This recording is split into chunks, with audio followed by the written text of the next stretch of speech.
কবরের জগৎটা হয়তো কারোর জন্য জাহান্নামের একটা গর্ত, জাহান্নামের গাড়া, আর নইলে কারোর জন্য জান্নাতের বাগান। প্রশ্ন জাগতে পারে, হুজুর আমরার যাত্রা ভাষার মানুষ সব এক কানো মাটি দেই, কবরস্থান আছে না এরকম? কবর হয়তো জাহান্নামের গর্ত হবে, আর নইলে জান্নাতের বাগান হবে। হুজুর একই জায়গায় দুই রকম কেমনে হয়? প্রশ্ন জাগেনি না জাগে না? সব করা ৯৯% মানুষই নামাজ ছেড়ে দেয়, অথচ আল্লাহর রসুলের জামানার হালত ছিল, সাহাবীদের জামানার হালত ছিল, কোন মুসলমান নামাজ ছাড়তে পারে এটা তারা বুঝতোই না। নামাজ ছাড়া মানুষ থাকতে পারে, মুসলমান নামাজ ছেড়ে দিবে এটা ভাবতেই পারতো না। তাহলে মুসলমানদের সেই যুগের ব্যবধান, সেই যুগের মুসলিম আর এই যুগের মুসলমান সামান্য বেশ কম না অনেক? তখনকার যারা মুসলমান ছিলেন হাজারে, এমনকি লাখেও কেউ বেনামাজি ছিল না। এমনকি নামাজ যে সারা যায়, মুসলমানেও যে নামাজ ছাড়তে পারে এটা তারা ভাবতেনই না। আর এখনকার হালত কি? মুসলমানদের সমাজ, মুসলমানদের অর্থ দিয়া বানানো হয়েছে আল্লাহর ঘর। মুসলমানও আছে, আল্লাহর ঘরও আছে, আল্লাহর হুকুম আছে, কিন্তু পালন হয় না।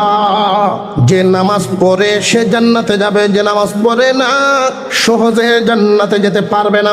এক ওয়াক্ত নামাজ যদি কেউ ছাড়িয়া দেয়, একটা হলো সময় অতিক্রম করে পড়া, সময় মতো নামাজটুকু আদায় করে নাই, সময় অতিবাহিত হয়ে যাওয়ার পর কাজা পড়ছে। কাজা পড়লে একটা সাজা হইল ১ হুকবা সম পরিমাণ ২,৮৮,০০,০০০ বছর। টাইম মতে না পড়ার কারণে হলো এইরকম সাজা। যদি একটা ওয়াক্ত নামাজ বান্দার নাই পরে একদম, তখন কি? কাজা করার কারণে যদি ১ হুকবা হয়, তাহলে ছেড়ে দিলে কি হবে? যে ছেড়ে দিলে তার আমল নামায় ৮০ হুকবা জরিমানা লিখা হবে।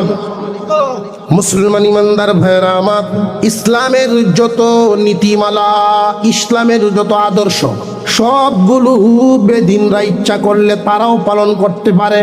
ইতিহাস থেকে জানা যায় অনেক বিধর্মীরাও কোরআন পড়তে জানে, অনেক বিধর্মীরাও দাড়ি রাখতে জানে। দাড়ি বিধর্মীরাও রাখে না, রাখে না।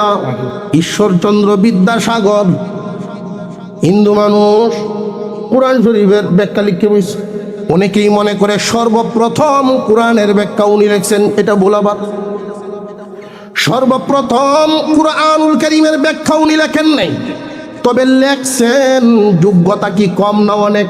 কোরআনের ব্যাখ্যা লিখতে পারবে, দাড়ি মুখ ভরে রাখতে পারবে, কিন্তু জানিয়ে রাখবেন নামাজ এমন এক ইবাদত, বিধর্মীরা নামাজ নামক ইবাদতে শামিল হতে পারে না। নামাজ কোনো কাফেরে পড়ে না। হুজুর আকরাম সাল্লাল্লাহু আলাইহি ওয়াসাল্লাম এক হাদিসের মধ্যে বলেন, মান তারাকা সলাতা মুতাআম্মিদান আও আমিদান ফাকাদ কাফার। আল্লাহর পয়গম্বর বলেন, আমার উম্মত নারী পুরুষ শুনো, যে নামাজ ছেড়ে দেয় সে আমার উম্মতের থাকে না। যে নামাজ ছেড়ে দিল সে কাফেরের কাজ করলো। কাফেররা নামাজ পড়বে না, মুমিনরা নামাজ ছাড়বে না। দুনিয়ার জমিন থেকে একজন মানুষ যখন বিদায় হন, সর্বপ্রথম স্টেশন কবর নামক জগৎ। এই কবর নামক জগতে আমার আপনার যাওয়া লাগবে না, লাগবে না? এই যে স্টেশনটা খুব ভালো করে বুঝেন। দুনিয়ার জমিনে যত স্টেশন দেখেন, বাসের স্টেশনই দেখেন, বিমানের স্টেশন, এয়ারপোর্টেই দেখেন, যাত্রী কি সবাই সমান না বেশ কম আছে মানের? কোন বাসের টিকিট দেখবেন ৪০০ দিয়া ঢাকা যাওয়া যায়, কোনটা আবার ২০০০-এর উপরে লাগে। ৪০০ দিয়ে যে ব্যক্তি টিকিট কাটবো, ওই ব্যক্তির সিট, ওই ব্যক্তির বসা, ওই ব্যক্তির আপ্যায়ন ২০০০-এর সমান কি যাওয়া সম্ভব? কবরের জগৎ, ওইখানে বান্দা বান্দি থাকার জায়গা না, স্থায়ী ঠিকানা কবরের জগৎ না। কবরের জগৎ হলো আমার আপনার জন্য একটা স্টেশন। চলার পথে আমাদের স্থায়ী ঠিকানা হলো, শেষ ঠিকানা হইল জান্নাত। জান্নাতে যাওয়ার আগ পর্যন্ত যে কয়টা স্টেশন, রুহের জগৎ থেকে রওনা দিলাম, মার গর্ভে আসলাম, মার গর্ভ থেকে রওনা দিলাম, দুনিয়ার জমিনে ভূমিষ্ঠ হয়ে দুনিয়াতে আসলাম, এই দুনিয়ার থেকে রওনা দিব, ওইখান থেকে গিয়ে বিদায় নিয়া ইন্তেকাল করে কবরের জগতে যাব, ওইখানেও অবস্থান করব, ওইখান থেকে আবার উঠে হাসরের মাঠে দাঁড়াবো, বিচার আচারের পরে ওইখান থেকেও মহান আল্লাহ শেষ ঠিকানায় পাঠাবেন। হয়তো কেউ যাবে জাহান্নামে, কেউ যাবে জান্নাতে। জান্নাত আর জাহান্নামের মাঝখানে মউত নামক একটা আজীব প্রাণী, আজরাইল আলাইহিস সালাম মউত নামক প্রাণীকে আনবেন। প্রাণীর একটা রূপ দেয়া যায়, মালাকুল মউতের একটা রূপ, ডাক দিবেন ফেরেশতায়, দেখো জান্নাতি এবং জাহান্নামীরা তাকায়া দেখো, রে জান্নাতীরা দেখো, জাহান্নামীরাও দেখো, তোমাদের কাছে যে যাইতো মউত জ্ঞান্ত, সেই মউতকে আজকে জবাই দেওয়া হইতেছে। জীবনে আর কোনোদিন কারোর কাছে আর সে যাবে না। এর মানেটা কি বুঝছেন নি? এর মানে হলো আর মরণ হবে না। যারা জান্নাতের ভিতরে গেছেন সুখ শান্তি আরাম এসে জান্নাতেই থাকবে, আর যারা জাহান্নামে চলে গেছে চিরদিন জাহান্নামেই থাকবে। এটা বুঝায় দেওয়া হয়েছে স্টেশন, কবরের জগৎ স্থায়ী ঠিকানা না অস্থায়ী। কবরের জগৎ অস্থায়ী, এটা স্থায়ী না, কিন্তু অস্থায়ী যে থাকবো, অবস্থান সবার সমান না বেশ কম আছে? قال النبي صلى الله عليه وسلم القبر روضة من رياض الجنة أو حفرة من حفر النار। কবরের জগৎটা হয়তো কারোর জন্য জাহান্নামের একটা গর্ত, জাহান্নামের গাড়া, আর নইলে কারোর জন্য জান্নাতের বাগান। প্রশ্ন জাগতে পারে, হুজুর আমরার যাত্রা ভাষার মানুষ সব এক কানো মাটি দেই, গোরস্থান কবরস্থান আছে না এরকম? কবর হয়তো জাহান্নামের গর্ত হবে, আর নইলে জান্নাতের বাগান হবে। হুজুর একই জায়গায় দুই রকম কেমনে হয়? একটা রুমের ভিতরে দুইজন মানুষ ঘুমিয়েছেন, একটা ফ্যান, পাশাপাশি দুইটা বিছানায় দুইজন ঘুমাইছেন, এক ফ্যানের বাতাস লাগতেছে, কিন্তু দুইজন ঘুমে দুই রকমের স্বপ্ন দেখেন। একজন স্বপ্নে দেখতেছে উনাকে বাগে দৌড়াচ্ছে, খুব পেরেশান, ঘামছেন, দৌড়তেছেন, হাঁপাইতেছেন, জীবন বাঁচানোর জন্য গাছের উপরে উঠছেন গিয়া, কিন্তু বান্দা সেখানেও বাঁচার কোনো রাস্তা পাইল না। উপরের দিকে তাকায় দেখে একটা বিষধর সাপ নামতেছে। এবার বলুন, এই লোকটার স্বপ্নটা কি সুখের না চরম দুঃখে? কিন্তু পাশের যিনি শুইছেন উনি আবার স্বপ্নে দেখেন অন্যরকম। উনি স্বপ্নে দেখেন ফুলের একটা বাগান, সুন্দর ঘ্রাণ সুঘ্রাণ, বহু রকমের ফুল ফুটে আছে, সাজানো গুছানো বাগানটা, পরিচ্ছন্ন জায়গা, হাঁটতেছেন, মনোরম পরিবেশ। পিছন দিকে তাকায় দেখেন উনার শখের মানুষ, উনার বিবি শরবতের গ্লাসটা নিয়েও পিছনে দাঁড়ায় আছে। এবার বলেন, এই লোকের স্বপ্নটা কি দুঃখের না চরম সুখের? এই লোকের কাছে লাগবে ঘুমটা আরো লম্বা হোক, স্বপ্ন বড় মধুর। ঠিক তেমনি ভাবে মহান আল্লাহ একটা গুরুস্থানের মধ্যে জান্নাতি কেউ রাখছেন, জাহান্নামী কেউ রাখছেন। ওইটা কবরের জগৎ। গুরুস্থান যে আমরা দেই, এগুলো মানুষ হেফাজত করা হয় দুর্গন্ধ থেকে বাঁচার জন্য। মূলত মহান আল্লাহ তাদেরকে এখানেই ব্যবস্থা করবেন এমন না। আমরা যখন মার গর্ভে ছিলাম, এই দুনিয়া সম্পর্কে কোনো ধারণাই ছিল না। আল্লাহর ফেরেশতারা গিয়ে কানে কানে বলতেন, আল্লাহর বান্দা, মার গর্ভে বেশি দিন থাকবা না, দুনিয়ায় যাইবা। মার গর্ভ থেকে বলা হইতো যে দুনিয়া কোন জায়গা, যে দুনিয়া হইল অনেক প্রশস্ত বিশাল এক বড় ময়দান। মার গর্ভের শিশু উত্তর দেয় যে আমি যেখানে আছি এর চাইতে প্রশস্ত, এর চেয়ে বড় কোন জায়গা আছে নি আরো? মার গর্ভে আর দুনিয়ায় তুলনা চলেনি। মার গর্ভ কত ছোট, শিশু বলতো এর চেয়ে বড় জায়গা আসেনি। ঠিক তেমনি ভাবে আমরা কবরের জগৎ শুধু বলি কিন্তু দেখি নাই।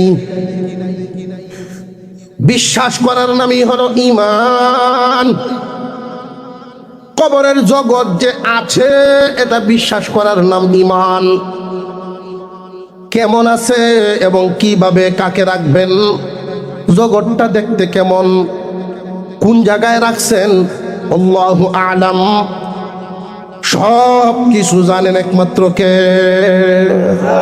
আরো জোরে কর। ওইখানে যে যাওয়া লাগবে কোনো সন্দেহ আসেনি।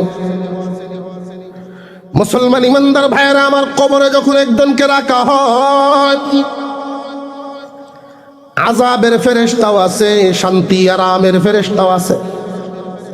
জাহান্নামী এবং জান্নাতি উভয় জায়গার ফেরেশতা আছে না নাই? বান্দা বান্দির দিকে আযাবের ফেরেশতা চোখগুলো থাকবে অগ্নি, আগুন ছুটতে থাকবে, আগুন ছুটতে থাকবে চোখ থেকে। গায়ের পশমগুলো থাকবে মহিষের পশমের মতো, তার মাথার চুলগুলো থাকবে পা পর্যন্ত লম্বা। বিচ্ছিরি চেহারা থাকবে, তার এক একটা দাঁত হাতির দাঁতের মতো বেরিয়ে থাকবে। হাতে থাকবে একটা হাতুড়া। এই হাতুড়া দিয়ে যদি বাড়ি দেওয়া হইতো দুনিয়ার জমিনের সব চুরমার হয়ে যেত। ফেরেশতা আসতে থাকবে তাকে শাস্তি দেওয়ার জন্য। কিন্তু আল্লাহর বান্দা যদি নামাজি হন, দৈনিক আল্লাহর পক্ষ থেকে আদেশ দেওয়া কয় ওয়াক্ত নামাজ। যারা পড়তেছে না আর ডরাইতেছে যে কিতা কইতাম, আল্লাহর বিধান ফরজ কয় ওয়াক্ত? যারা 2 ওয়াক্ত ফরজ, এর লাগি না আপনার খাতির এত 2 ওয়াক্ত না। আল্লাহর হুকুম কয় ওয়াক্ত? কিন্তু 5 ওয়াক্ত নামাজ আদায় করেন এমন মানুষ আছে না নাই? আরো জোরে কোন? গরিব দিন মজুর মানুষ রিক্সা চালান, মাঝে মাঝে আমরা দেখতে পাই রাস্তার পাশেই গামছা বিছায় দাঁড়ায় গেছে। মহান আল্লাহ পাক রব্বুল আলামিনের এমন বান্দা আছেন, গাড়ির ড্রাইভার মালিকের কাছে ছুটি লয়, স্যার একটু সময় দেন, নামাজের ওয়াক্ত হয়ে গেছে। কোটিপতি মানুষ গাড়ির পিছনে এসি গাড়ির মধ্যে এসিটা ছেড়ে বসে আছে, কিন্তু দিন মজুর যে বেতনে চাকরি করে গাড়ি থেকে নামছে, আল্লাহর ঘর মসজিদে গিয়া মহান মাওলার কুদরতের পায়ে সেজদা দিছে। 5 ওয়াক্ত নামাজ পড়বে যারা, ওই যে আযাবের ফেরেশতা, কবরের জগতে আযাবের ফেরেশতা বান্দার দিকে হাঁটি হাঁটি পা পা করে আসতে থাকবে। এমনি একটা ওয়াক্ত নামাজ, একটা দেহের আকার নিয়ে তার সামনে দাঁড়াইবে।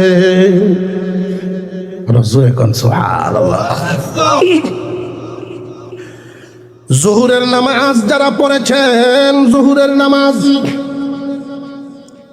এখানে মনে রাখবেন প্রত্যেকটা মানুষকে যখন কবরে দেওয়া হয়, কবর থেকে হুশ যখন ফিরবে আল্লাহ আত্মা তার মধ্যে দিবেন। জ্ঞান ফিরার পর, হুশ ফিরার পর তার কাছে সময় মনে হবে মাগরিব হইল কেবল। আসরের নামাজ আদায় করা, মাগরিবের নামাজ আদায় করা, এরকম 5 ওয়াক্ত নামাজ আদায়কারী মুসল্লি যদি হয়, আযাবের ফেরেশতা তার কাছে আসতে পারবে না। ওয়াক্তর নামাজের ওয়াক্তে, জোহরের ওয়াক্তের একটা, জোহরের নামাজ যেই ফরজ বিধান একটা দেহ হবে, আসরের ওয়াক্তের আরেকটা বডি, মাগরিবের আরেকটা, এশার হবে আরেকটা। আমার আপনার পয়গম্বর বলেন মুসল্লির চতুর্দিকে ওই দেহ নিয়ে ঘুরতে থাকবে, রে আযাব সামনে আসবে না।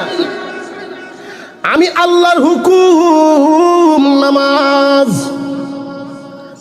বান্দা আমি এশার নামাজকে আদায় করার কারণে আমি নামাজ একটা বডি নিয়ে তারে পাহারা দিব ফজর পর্যন্ত। ফজরের নামাজও যেই বান্দায় আদায় করছে, এই বডি বিদায় হওয়ার সাথে সাথে এই ফজর নামক দেহ হাজির। আযাব তো আযাবের জায়গায় দাঁড়ানো আছে, এই দেহ ঘুরতে থাকবে আর বলবে সাবধান, সামনে কদম বাড়াইবা না। আল্লাহর বান্দা শান্তিতে আরামে ঘুমাচ্ছে, আমি ফজরের নামাজ আমাকে আদায় করার জন্য তার ঘুম ভাঙছিল। ইচ্ছা করলে শুয়া থাকতে পারত, দুনিয়ার কোনো সাজা তার কপালে ছিল না, কেউ মন্দচারীও বলতো না। প্রচন্ড শীতের মধ্যে আরামের বিছানা ছেড়ে দিয়া ঠান্ডা পানি দিয়ে ওযু করে যারা নামাজ পড়ে, দুনিয়ার কোনো ভয় আছে না? একমাত্র আল্লাহর ভয়, একমাত্র আল্লাহর জন্য নামাজ। এইভাবে 5 ওয়াক্ত নামাজ 5টা দেহ নিয়ে যখন তারে পাহারা দিতে থাকবে, কপাল পোড়া হবে তারা। 1 ওয়াক্ত নামাজ পড়েছে, আর 1 ওয়াক্ত পর্যন্ত পাহারা পাইল, কিন্তু এরপরেই দেখা গেল নামাজ নাই, আর 1 ওয়াক্ত মিস। একবার পরে আর একবার পরে না, সুবিধা হইলে পরে, অসুবিধা হইলে নেই, আছে না? দাওয়ামারি যখন লাগে, দান কাটা শুরু হয়েছে, দেখবেন মসজিদে মুসল্লিও কমেছি। অবসর সময় থাকলে নামাজ পড়ে, অবসর নাই নামাজও নাই। হাসরের মাঠে আল্লাহ জিজ্ঞাসা করবেন নামাজ কেন পড়লে না? নামাজের হিসাবটা সর্বপ্রথম, কেন পড়লে না? কেউ কেউ কিভাবে উত্তর দিব ভিতর নেই। নামাজ কেন পড়লে না? তুমি আমারে রোগ দিয়ে ভরে দিছ, আমারে রোগ দিয়া অসুখ দিয়ে ভরে দিছ, কেমনে নামাজ পড়তাম আমি? উঠতে আল্লাহ গো, বইতে মায়ে গো। আমরা অনেকেই যদি নামাজের দাওয়াত দেই, এই জাতের উত্তর দেয়, মসজিদে কেমনে যাইতাম বাবা, বাতে বড় আডুলে বইতাম পারি। কিন্তু দেখা যায় বাজারও যায় চা খাওয়া, ঠিকানো ঠিকই আছে। যারা অজুহাত দেখাইবে রোগের মুসিবতের, আল্লাহ বলবেন শুনরে বান্দা, আমার আইয়ুব এত কঠিন রোগের মধ্যে পইরাও আমি আল্লাহর তাসবিহ পড়া বলে না।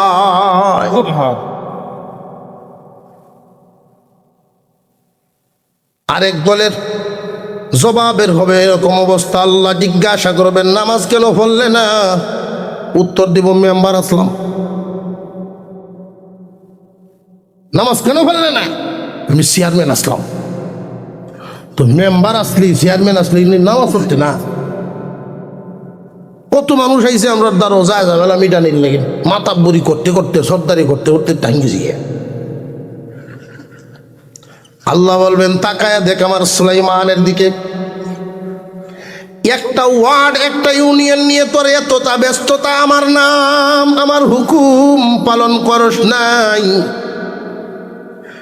আমি আমার সুলাইমানকে একটা দেশ না দুইটা দেশ না তামাম পৃথিবীর বাদশাহী দিলাম। আমার সুলাইমান কোনো দিন হুকুম ছাড়ে না।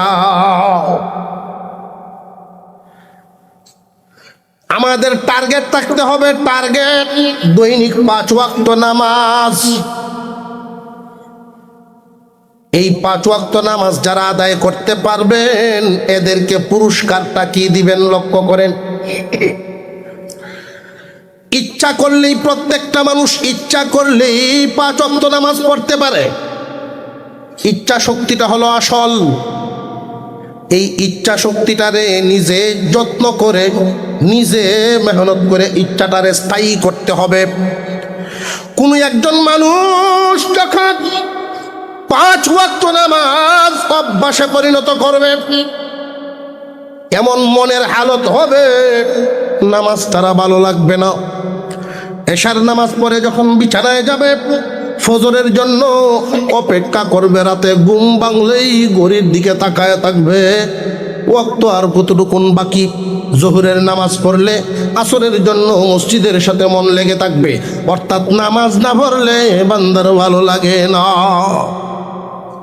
অভ্যাসে পরিণত করতে হবে। নামাজ ছাড়িয়া দেওয়া এটা আমরা এখন অভ্যাস হয়ে গেছি। আমরার অভ্যাস কি নামাজ পড়া না নামাজ ছাড়া? বেশিরভাগই হলো নামাজ ছাড়া। এই কারণে নামাজ ছুটে গেলে ছেড়ে দিলে আমাদের কষ্ট লাগে না, খারাপ লাগে না। বান্দা এই হালত বদলাইতে হবে, হালত পরিবর্তন করতে হবে। আর যদি হালত পরিবর্তন করা লাগে মেহনত ছাড়া হবে না। এই জমিনের মধ্যে চিরাচরিত একটা নিয়ম, মেহনত ছাড়া কোনো লাভ হয় না, ফসল হয় না। জমিন থেকে যদি ফসল আপনি চান এমনি হয় না, মেহনত লাগে। আরো জোরে কর, মেহনত ছাড়া লাভবান হবে না। গাছের একটা টুম, খুব সারি একটা গাছ কাটলেন, এই গাছের টুমটাকে যদি আপনি আপনার পছন্দের ফার্নিচার বানাইতে চান, দামি বস্তু বানাইতে চান, এমনি হবে না, মেহনত লাগবে। কিন্তু ক্ষতি করলে ধ্বংস করলে কোনো মেহনত লাগে না, অটোমেটিক হইয়া যায়। তার হালতের উপরে ছেড়ে দেন গাছের টুমটা, 20 বছর 30 বছর পরে এটা মাটি হয়ে যাবে। জমিনটার মধ্যে যদি মেহনত করা ছাড়িয়া দেন ফসল তো পাবেনই না, আগাছায় ভরিয়া যাবে। 2-4 বছর 10 বছর 20 বছর 100 বছর যদি এভাবে থাকে তখন আর ফসল করার যোগ্যতাও থাকবে না। ঠিক তেমনি ভাবে মানুষ, মহান আল্লাহ পাক আমার আপনার জন্য যত বিধি বিধান নাজিল করেছেন, ইসলামের সমস্ত বিধানের মধ্যে যদিও 5 ওয়াক্ত নামাজ কঠিন মনে হয়, আমরা যে মুসলমান আর অন্যরা যে বেঈমান, 5 ওয়াক্ত নামাজই হলো এর পার্থক্য। নবীজির কাছে একজন সাহাবী হাজির হয়েছেন, সরল সহজ মানুষ। ইয়া রাসূলুল্লাহ, ইয়া হাবিবাল্লাহ, আমি একজন নতুন মুসলমান, গরিব মানুষ, পরের ক্ষেত খামারে কাজ করে খাই। আমি যে নতুন মুসলমান হইলাম, আপনি আমাকে ইসলামের বিধানগুলো এমন ভাবে বুঝাইয়া দেন যেন আমি পালন করতে পারি, জান্নাতে যাইতে পারি। সুবহানাল্লাহ কইছেন। জবান খুলে সবাই একসাথে পড়ি সুবহানাল্লাহ। নবীজি সাল্লাল্লাহু আলাইহি ওয়াসাল্লাম তার কথাগুলো শুনলেন। প্রথম কথা, উনি নতুন মুসলমান। নতুন মুসলমান হইছেন, জান্নাতের জন্য মন পাগল, ইসলামের বিধান জেনে আমল করার জন্য মন পাগল। আর আমরা পুরান মুসলমান, কিন্তু আমরা কি মুসলমান? আর বাপদাদার আমল থেকে দাবি আছে না? মুসলমানের ঘরে জন্ম নিলেই যদি দামি হওয়া যাইত, মুসলমানের ঘরে জন্ম নিলেই যদি মুসলমান হওয়া যাইত, তাহলে আমার আপনার চাইতে বড় মুসলমান নূহ পয়গম্বরের ছেলে কেনান হইত।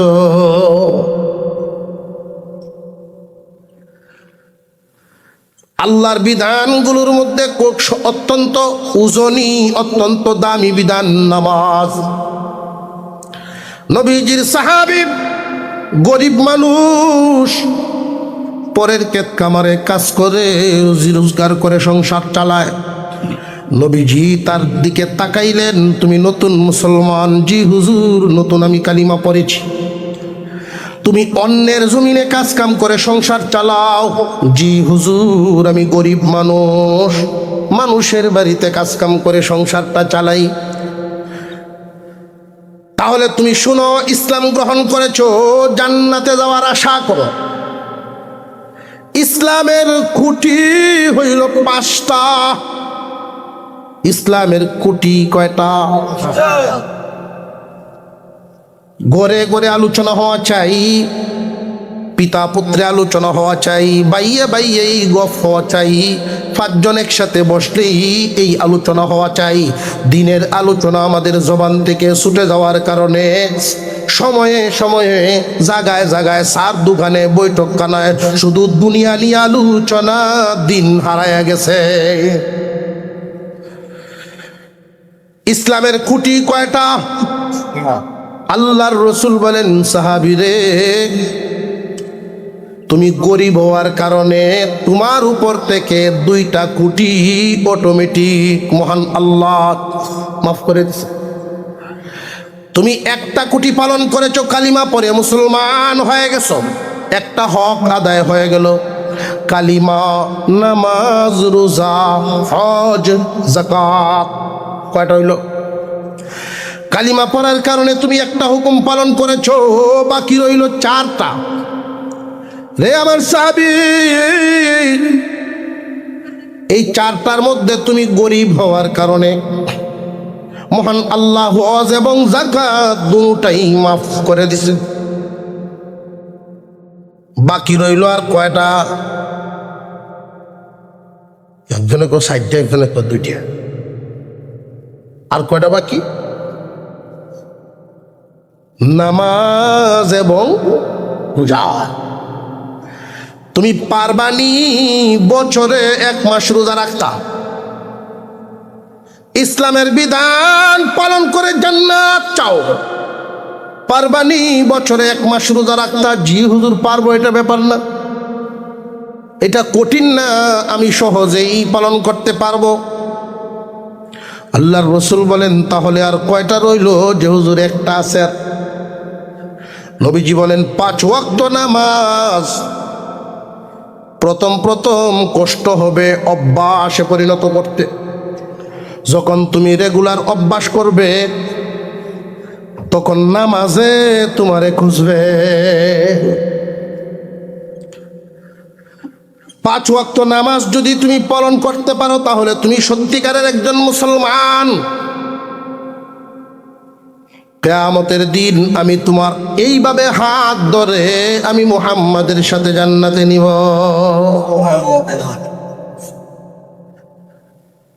সাহাবী এত খুশি হয়েছে,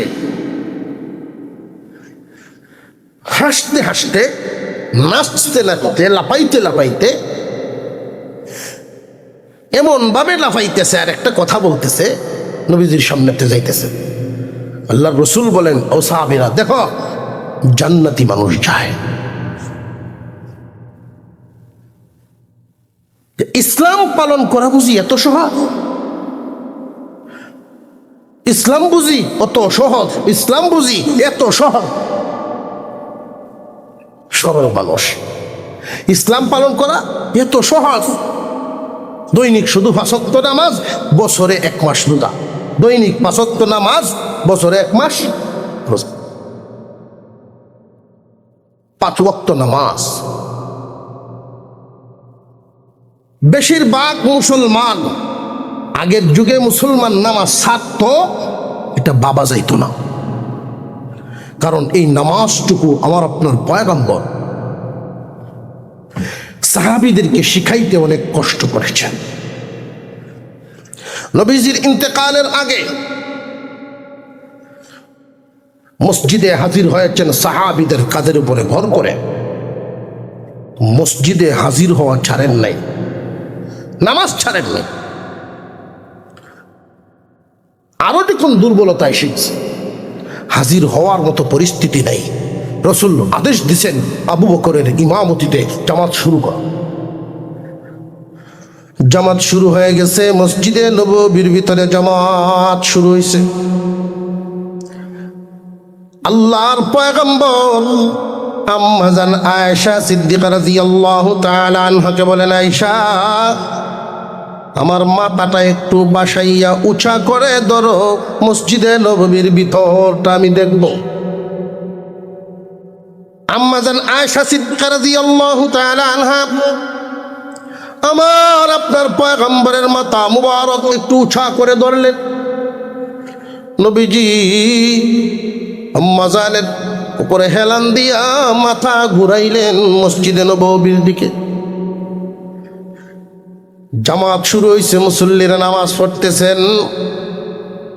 নামাজের একটা দৃশ্য, যখন তারা নামাজ পড়েন একসাথে দাঁড়ায় থাকেন, যখন রুকুতে যান সব একসাথে রুকুতে যায়, রুকু থেকে সোজা হন আবার একসাথে সেজদায় যায়।